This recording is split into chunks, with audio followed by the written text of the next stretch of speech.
questão da área de refúgio, que eu não concordava, de bate-pronto, eu já sabia que ia dar um problema na questão de caminhamento da rota de fuga, e eu queria eliminar isso e já tentar testar isso, e nós testamos justamente isso nesse ponto central.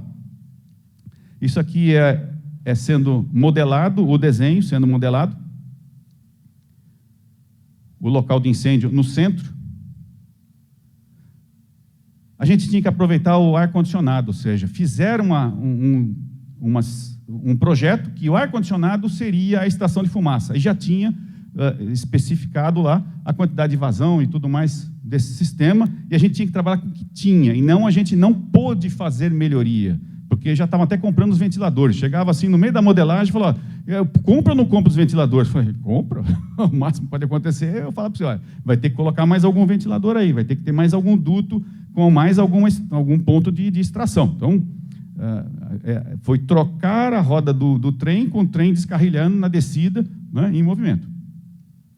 Aqui a criação da malha, a geração da malha. Então, a estratégia foi pegar um volume menor, ou seja, esse cubo mágico aqui em todo esse ambiente distribuído. Então, essa criação da malha é bastante complexa, não podia ter erro também. Nós fizemos os cortes e os pontos principais de altura que a gente queria medir, 3 metros, 5 metros, 10 metros e 15 metros. Eu não aceitaria e ficaria na simulação, e a gente conversava final de semana, sábado, domingo, feriado, à noite, de madrugada, não interessava, porque eu queria saber exatamente o que estava acontecendo segundo a segundo, minuto a minuto, a cada 10 minutos que estava acontecendo, porque eu queria ter certeza de que aquilo que eu pensava, que a gente tinha estudado, de forma alguma seria rompida essa barreira. E para mim a barreira de 5 metros era a barreira aceitável depois de 30 minutos. Era isso que eu tinha como meta. É o que eu tinha de esperança que acontecesse, né? E não os 2 metros aí de altura livre de fumaça. Aqui, a simulação 2, o ponto de incêndio. Essas áreas que estão cinzas são só pontos de controle de acústica, não são acantonamentos, tá? Então, como era modelado, você podia dividir os ambientes, corria um trilho ali naquela parte, né? Então, a bandeira de cima era do isolamento acústico, da parte de cima. E a segunda simulação eu fiz justamente para interromper 3 trechos de rota de fuga, e no ponto mais baixo do prédio, ou seja, no ponto em que tinha uma inclinação do telhado, que eu sabia que ali poderia ter um problema da movimentação da fumaça e ter prejuízo na detecção, no sprinkler. Então você tem que conhecer a dinâmica do incêndio, a dinâmica da propagação da fumaça e do calor, e também conhecer o que isso no ambiente vai acontecer pelo volume, tipo de telhado, altura do telhado, inclinação, as obstruções e tudo mais. Então, a gente definiu isso por conta desse critério, desse segundo ponto. Aqui a malha gerada, as linhas de corte que a gente estabeleceu, o ponto local do incêndio. Olha lá, 70 metros, 320 por 210. O ponto, essa é a segunda simulação, né, o ponto onde foi colocado o incêndio. Critérios e resultados. A primeira área estudada, 13 mil metros, 220 mil metros cúbicos, 40 minutos de simulação, por conta do tempo de abandono, que a gente estimou, esse tempo de abandono. 125 mil metros cúbicos hora era a vazão que a gente tinha de exaustão, não podia mexer nisso, era o que a gente tinha, a gente poderia mexer nisso, isso era o que o cliente estava preocupado, mas ele queria resolver o mais rápido possível, mas eu não estava preocupado com isso, mas eu era pressionado para resolver o mais rápido possível. Então era aquela coisa, né? Eu tomava um chute no traseiro e travava com a perna aqui para não ser empurrado para frente, para não me estimular a tentar romper alguma coisa que eu não acreditasse ou que o grupo não acreditasse, né? Então a gente parou várias vezes, inclusive, para checar isso. As alturas e o tunability, que ninguém fala, 9077, rotas de fuga, bombeiro, ninguém não fala aqui no Brasil sobre tunability, e isso era a minha maior preocupação. Monóxido de carbono, para não deixar as pessoas perderem a sua consciência, elas conseguirem andar. Então tem lá um percentual, 1.400 ppm, que é um critério de tunability, então vamos mostrar lá na frente. 10 metros de visibilidade, eu não aceitava menos de 10 metros de visibilidade, eu queria que as pessoas a cada 10 metros enxergassem 10 metros, eu tinha que ter certeza de cada 10 metros elas enxergavam 10 metros, para que eu não tivesse problema de velocidade de deslocamento. E temperatura, que foi comentado aqui na outra palestra, 2,5 kW por metro quadrado, que é de energia liberada. ou seja, as pessoas não se sentiriam desconfortáveis transitando naquele ambiente. E fora isso, a gente também se preocupou com o Corpo de Bombeiros, depois vou mostrar lá, porque eu preciso que quando o bombeiro chegue, ele enxergue o incêndio, para ele não gastar, ser mais eficiente, mais efetivo e não gastar muita água, e não se colocar em risco. O que é difícil, né? Já caiu produto radioativo nas minhas costas, e eu tenho um ferimento no olho, sem culpa minha, mais de 200 metros longe do incêndio, e eu quase perdi a visão, por conta de uma farpa de alumínio que entrou, e eu estava dentro da unidade de resgate tomando água, né? Então, o risco sempre existe para o policial ou para o bombeiro, ou para quem está no combate. Não tem essa questão de, não existe risco, né? Então, mas a gente quis melhorar essa condição de combate do bombeiro e a efetividade dele. A questão da taxa de liberação de calor máximo também, e as fases de incêndio, e a validação dos sistemas. Eu tinha que validar o ar-condicionado, que o ar-condicionado interfere no sistema, na deteção, interfere no sprinkler, interfere quando ele vai entrar em funcionamento ou não, muda toda a dinâmica. Então, eu tinha que ter certeza de que tudo isso estava medido, que o response time da deteção estava medido, o response time index do sprinkler estava realmente, efetivamente avaliado e medido, né? E a entrada do controle de fumaça também. A mesma coisa na segunda simulação, com uma área maior, com 1.100.000 metros cúbicos, e um tempo maior, 60 minutos, para uma população maior.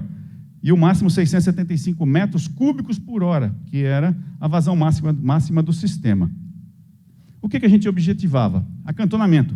Nós eliminamos o acantonamento, porque era um problema de estratégia, de logística para eles. E também a questão estética. O arquiteto ia ficar doido com aquele monte de bandeira lá pendurada, né? E se fosse automático ia ficar mais caro ainda, né? Mais estrutura e tudo mais. Economia de custo nos projetos, cálculo estrutural e tudo mais. Área de refúgio, eu abominava essa concepção que estava no projeto ali e era uma preocupação do bombeiro, por isso que ele pediu para fazer essa avaliação. E a gente acabou economizando em ventilador de pressurização, o próprio espaço da área compartimentada, porque você tem que estar um espaço compartimentado, TRRF de 120 minutos no mínimo, tal. As portas de vidro já não poderiam, as portas de vidro já teriam que ser portas mais sofisticadas, resistentes ao fogo da mesma forma, ia ser de correr, não ia ser de correr, vai ser pivotante, não vai.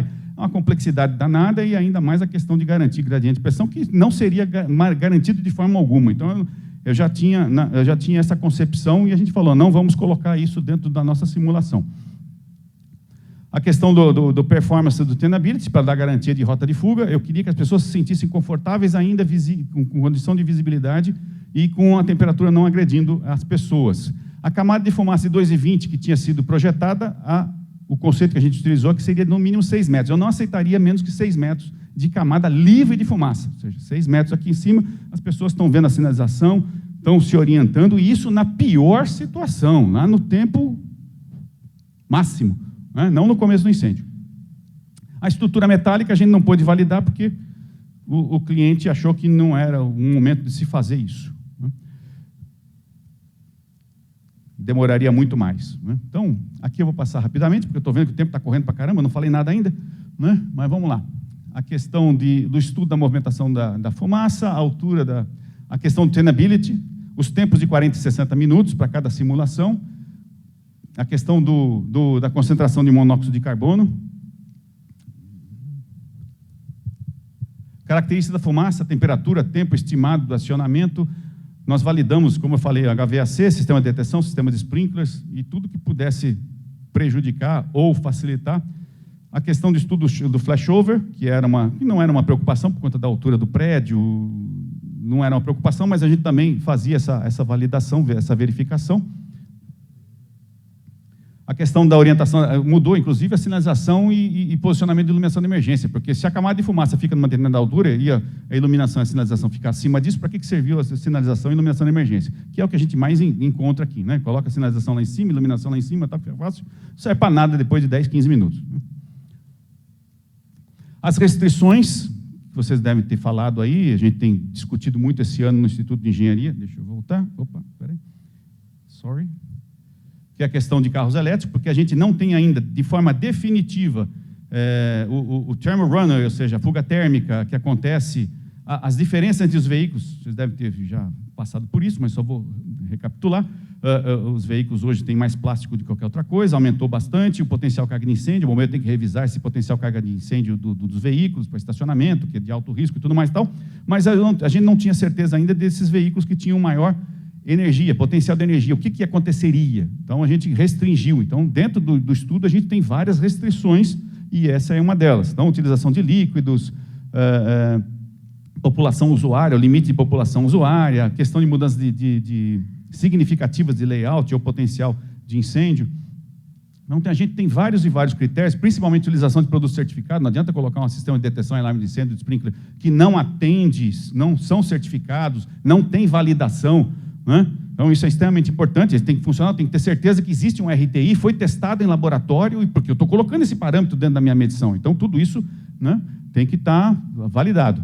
Tempo requerido de resistência ao fogo, controle de material de acabamento e revestimento, tudo isso foi colocado dentro da simulação. Aqui eu já falei do Response Time Index, a questão do acionamento da HVAC. Então, você tem a questão dos dampers, o tempo, você tem que estudar a gestão do que foi proposto, para a gente até mexer nessa gestão. Vai desligar o ar-condicionado? Quando vai desligar? E aí vai acionar o damper, vai fechar. Qual é o ventilador que vai acionar tal trecho de damper? Tal? E o sprinkler vai entrar quando? Porque eu não posso, um dos maiores erros, né? Você tem sprinkler, tem controle de fumaça, usa o ar-condicionado, o duto não é chapa 16, não tem resistência ao fogo, e aí o pessoal fala, não, a deteção tem que entrar com controle de fumaça. Não, meu amigo, não. Se o duto não tem resistência e você tem sprinkler, você tem que esperar o sprinkler entrar. Ele vai fazer a mudança da curva de crescimento da temperatura, que nós vamos falar aqui, e aí sim entra o controle de fumaça. Senão, para que serviu o sprinkler? Uma coisa vai matar a outra.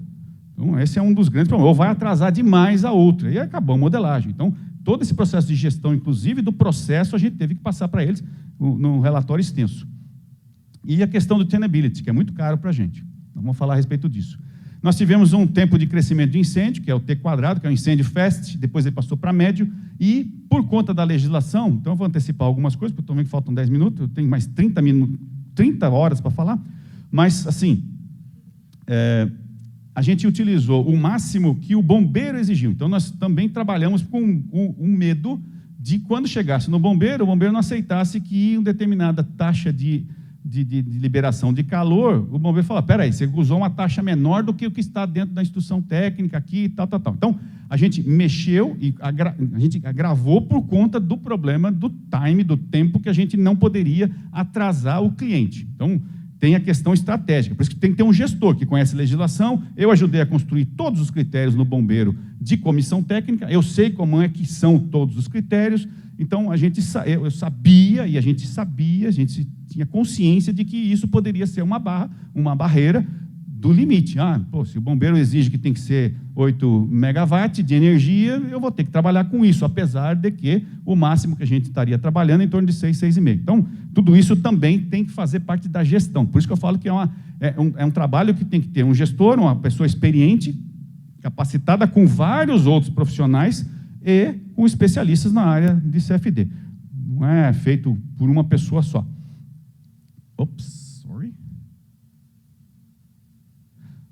Aqui a questão do megawatt, que eu já falei, 8 megawatt, linha do tempo. Aí toda a linha de tempo da primeira e segunda simulação, lá em cima, simulação 1, um incêndio bem no meio, bem no centro, que eu queria saber o que acontecia quando você tinha as duas águas, se isso acelerava ou não o acionamento do sprinkler, ou poderia prejudicar ou descer demais a fumaça naquele centro, e o deslocamento para o lado por conta da inclinação do telhado, que eu teria um telhado mais baixo ali, e estaria muito próximo da rota de fuga, o que isso poderia implicar na aceleração da movimentação da fumaça e do calor por conta dessa inclinação. Então, tudo isso foi pensado desta forma, e em todas as fases aqui, para as duas situações, tudo pensando no tenability e verificando se a gente estava atendendo em cada uma das fases, né? Se realmente, abriu, o detetor acionou, dá mais um tempo, dá mais um delay, o bico de sprinkler, acionou, vamos dar mais um delay, vamos dar mais um atraso, para a gente poder ter um pouquinho mais de segurança. Então, tudo isso pensado segundo a segundo no que estava acontecendo. Então, fiquei vários finais de semana aí sem dormir,